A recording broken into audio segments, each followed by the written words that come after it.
I think I was around 7. That was the age when I first started noticing something. It wasn't anything dramatic, not a big, loud event. It was quiet, like a small shift in the air around me. I began to realize that the adults in my family, my parents, my aunts, and uncles, they reacted to me differently than to the other kids. Not with words, but with their eyes, with a kind of unspoken expectation. Whenever something needed to be done, when a task appeared, their eyes would often turn toward me first. Even though there were other children, my brothers, my sister, my cousins, being the one who was sent felt important. It felt like a mission.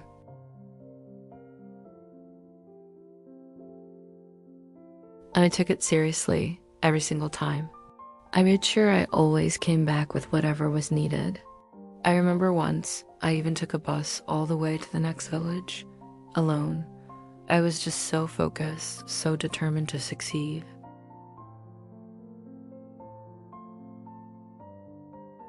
And when my father was the one who sent me, there was sometimes a small reward, a little bit of money for sweets.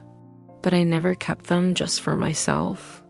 I always brought them home and shared them with my brothers and sister. At the time, it all felt so natural, like the most normal thing in the world. It was only much, much later that I began to understand how this was shaping something deeper inside of me.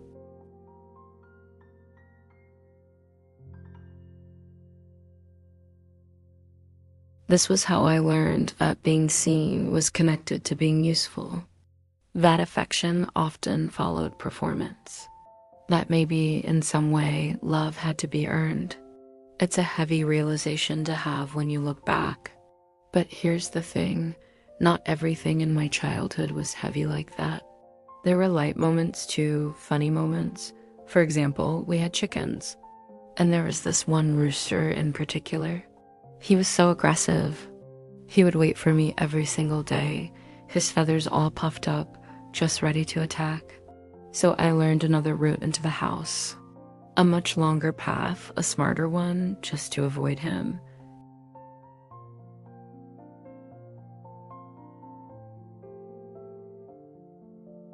Even then, you see, I was already adapting. I was finding ways around danger, adjusting quietly to the world around me. Looking back and remembering all of this isn't about blame. It's not about creating drama or pointing fingers. It's simply about noticing.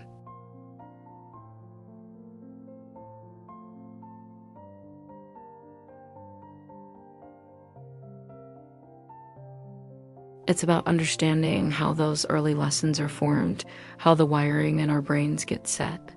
It's about seeing that child, that 7-year-old me, clearly and with kindness, maybe for the very first time.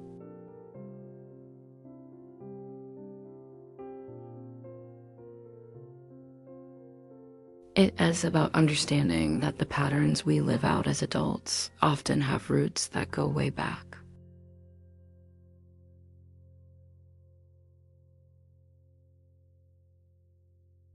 And recognizing those roots is the first step toward compassion for ourselves and toward real change.